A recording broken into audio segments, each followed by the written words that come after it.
So episode 2 starts with Jeremy. Jeremy and okay, that one is the new triangle. Jeremy, Sarah Ann, and what's her name? Laura. You see that Jeremy? Jeremy is a professor in raising hopes. He will paint a picture and tell you to dream about it and tell me what you see us doing inside that dream.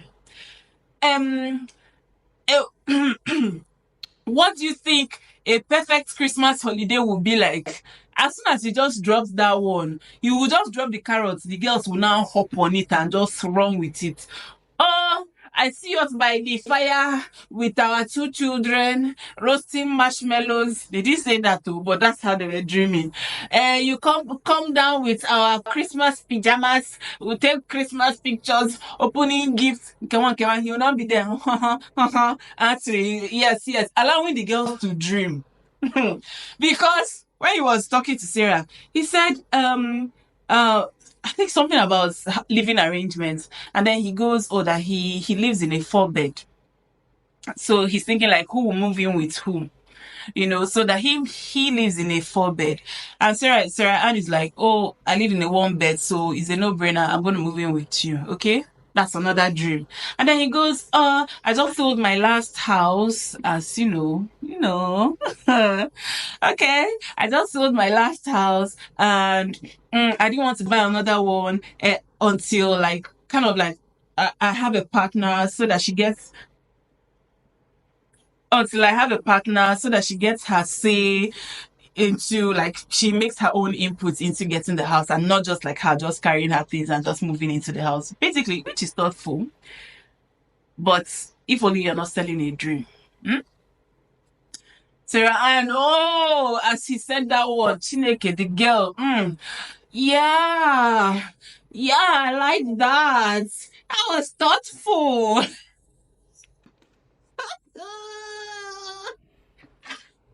Who exactly are you selling this dream to?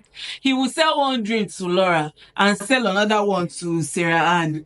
First of all, as his session with Laura, as she came in, instead of you to keep quiet, let the person introduce themselves. He said, is that Sarah Ann?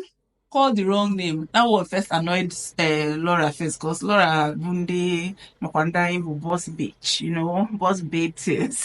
So that one kind of, bruised her ego a bit. But anyway, that's just that on those people. Those ones they are selling dreams in that corner. As for the other couple, Johnny and Amy, they are the regular schmegular degular couple, no drama, and you know that we are here for the drama. Those people, they just, they were just in sync. In fact, you know what? What's his name? Johnny and Amy, Kenneth and Brittany, no drama. They just focused on each other. They chose each other. Everything marama, everywhere nice, everywhere stew. No problems there. Nothing. What's his name? Kenneth and Brittany, they connected on religious level and trauma. But yeah, no drama in that side. That's not why we're here. Okay, this is not why we're here. Alaji. This is not why we're here. We're here to have some fun, some cuckoo fun. Okay. Next drama is again Eddie and Matthew. Back to the belle of the ball, Eddie. So Eddie and Matthew, they have another session, and then she now lets Matthew know that like, basically, I know you were telling Amber the same thing you told me, like, why the hell would you be doing that? And then Matthew goes, what I was telling her is not as deep as what I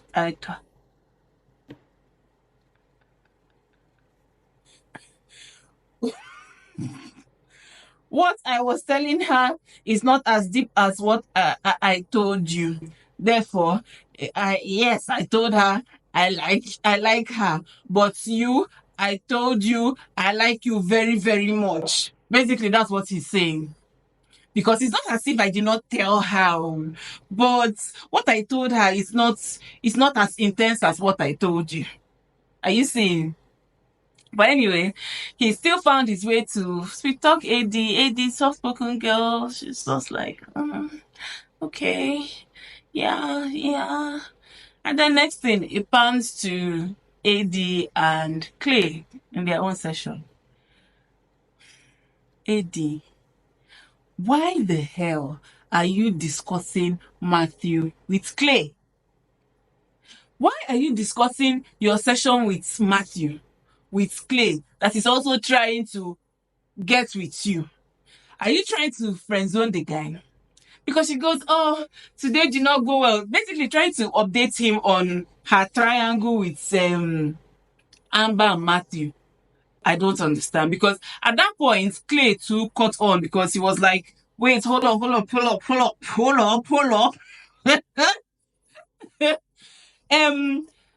Basically, like, are you trying to, like, tell me about are you having a connection with somebody else? And then she goes, oh yeah. And then he goes, who is the person? Because already his ego was bruised. It's Clay that is feeling like the best is in sliced bread, the hottest guy in the boys' quarters, the podcast bro. That's what he's giving me. That's the vibe that one is giving me. But anyway, that's on the side. And then she goes, okay, he's now asking her, so who is this person? Because, I'm the hottest guy here. So who is my competition? Okay. And then she goes, Matthew. Hey! All hell broke loose. My guy stood up from the chair. He was pacing up and down the whole place, the whole pod. He was pacing up. He could not believe that. I don't know how to explain. Yeah, he did not rate Matthew at all. So he could not believe that a guy that he did not rate at all is his competition. How? AD, make it make sense. Hot guy like me, up now. How can you make that Mweke boy my competition? Eh? So his ego was bruised. My guy was just pacing up and down. It was giving, if had it been I know you now, I could have give you a na house dirty I did. If slap. say camera don't dey for my face, if na my house I did, I don't break something. So the guy was angry. He was very, very angry. And in this kind of, it could have been any other person, not that guy. Not because even in the boys' quarters, all the guys they have issue with him. When they are gisting, they have Matthew. He does not gist with them. He will just stay in one corner. Very weird behavior. So Clay was angry. That is the guy that is his competition here in the house, And really, AD, what the hell was that?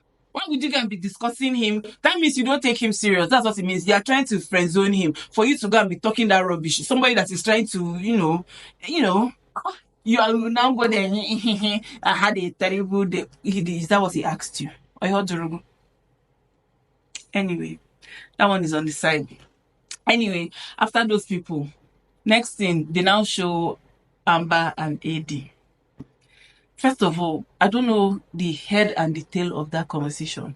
That was the most nonsense conversation in that episode too. Because Amber, AD was talking to one other girl, one of the Wakapa's girls there, about her situation with Amber. And then next thing, Amber came and she's like, excuse me, ma'am. Which one be excuse me, ma'am? Who be your ma'am for there? Excuse me, ma'am. I don't know her reaction. I don't know. It was giving staged. It was giving acting. It wasn't. Next, when she finished talking on the kitchen table, she goes, slay. What is slay? Inside what they just, like, are you trying to, it was giving like, I don't know. It wasn't flowing, I beg. Because the girl, I don't know. Slay. What do you mean by slay? Like they were telling you that the guy that you're talking to is saying the same thing to another girl and you're there saying slay. Slay what? Dragon Slayer.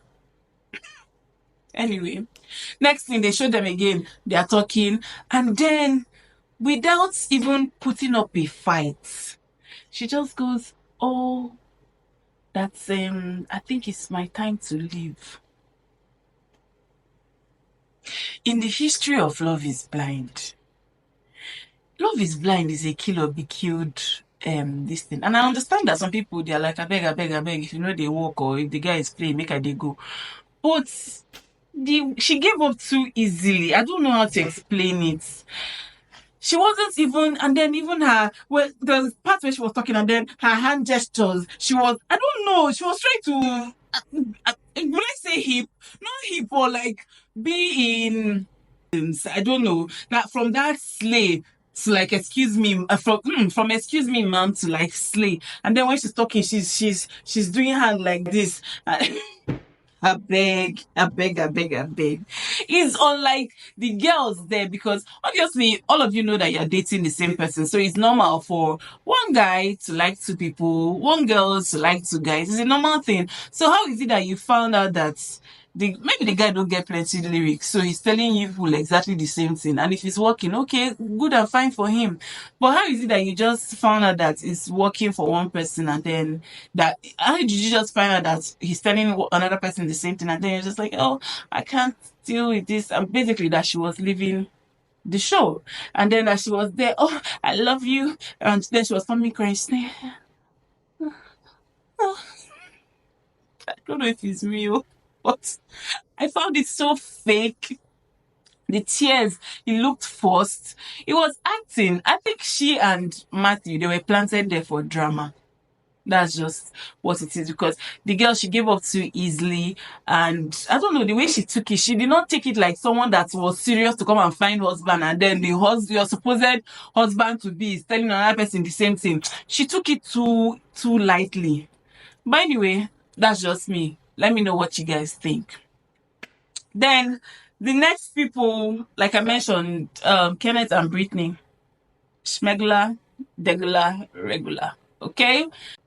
Same thing applies to Johnny and Amy, and those were the first people to get engaged. So Johnny proposed to Amy. Of course, it was a no-brainer. They didn't have any problems, no drama, nothing. So that one ended there. And then it now pans back to Jimmy and Chelsea. I'm going to run through the rest because I don't want this video to be too long. But anyway, it pans back to Jimmy and Chelsea. This was the funniest part in this season because this was the funniest part in this episode because Chelsea set herself up for failure, for drags, for future heartbreak. Because when they were having the conversation, first of all, I noticed that this season, they had too many conversations about physical appearance. Like the one with, what's his name? The one with Clay and AD talking about physical matters. And then when Chelsea was also talking to Trevor, she was kind of like trying to imagine him big with a mullet, which was like spot on. And then now it was Chelsea and Jimmy talking about, well, not really looks, after they kind of had like a down conversation, and then they were trying to bring up the mood again. And then Chelsea's like, oh, has somebody ever told you look like a celebrity? And my guy was like, oh yeah, instead of this girl to shut up her mouth, let her hear his own.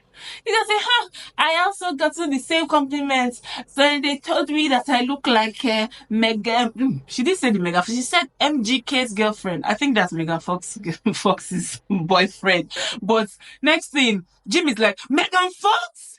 Megan Fox? You could tell that, oh my God, my dream just came true. I won the lottery. Megan Fox. So obviously, they planted something in your head. You cannot imagine that person in any other way. Because she goes, oh, I think to be fair to Chelsea goes, I think it's the dark hair and the blue eyes. First of all, Chelsea, your hair is chocolate brown, and Megan Fox is known to have jet black hair. Okay? So, to be fair, she said that I think it's the dark hair and that she doesn't see it. And then she told him, or she warned him, let's be fair. When we are judging this, let's be fair. She warned him. She said, don't get too excited. She told him, don't get too excited, because obviously she herself, she was not sure, but maybe people have told her before. And maybe she was starting to believe it. So she kind of, I feel like she chipped it in there to up her points with Jimmy.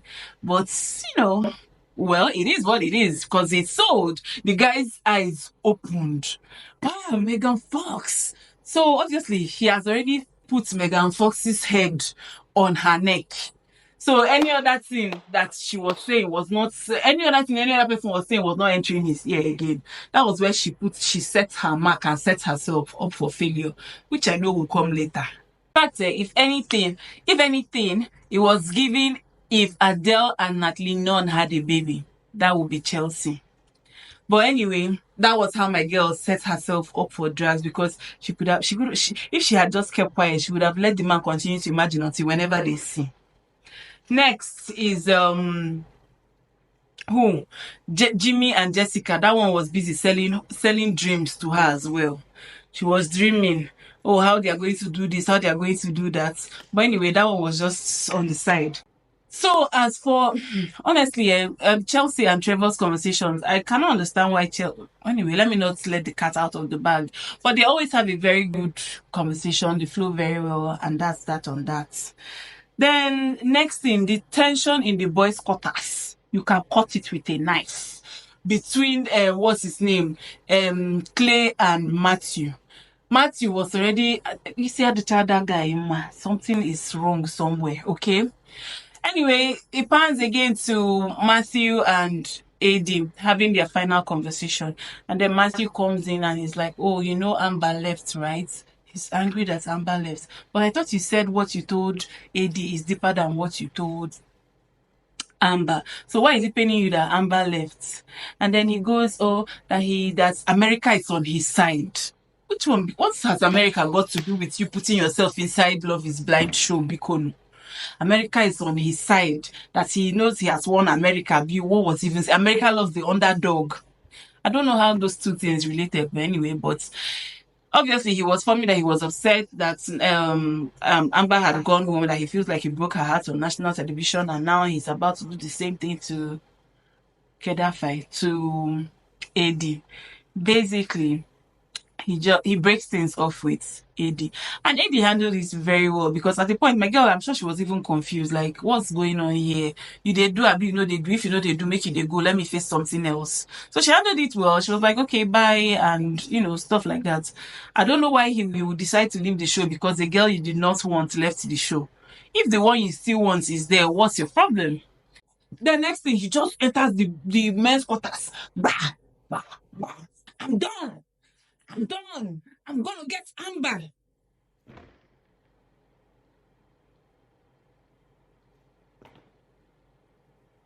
From where to where? Because that's your fellow actress. I don't know what two of you came there to do. That is your fellow actress. So you're probably angry that she left without telling you something that you people planned together to come and do in the show, the drama that you people came to act in the show. Now she now left and she did not tell you are going to get Amber. Where did that one come from? The only conversation that they showed us that you people had was just once, that first time when you asked her that stupid question. Apart from that, nothing else. The other drama that came up was hearsay. He told me. They never showed us where he told you. And the next thing, you are vexing. You left the person that you said what you told was deeper down, and now going after the person the one you told was shallow. Does it make sense? Anyway, guys, you guys should. If you've seen Love is Blind, if you haven't seen it, go watch it. Come back and let's have a chat. I'm going to film the episode 3 and 4 and then 5 and 6. I'm going to try to do all that before the next episodes come out. But let me know what you guys think. Who do you think is going to couple up? Do you think like there's going to be any headway, or do you think there are even people that genuinely like each other? Let me know in the comment section, and don't forget to subscribe, like this channel, and yeah, I'll see you in my next one. Bye.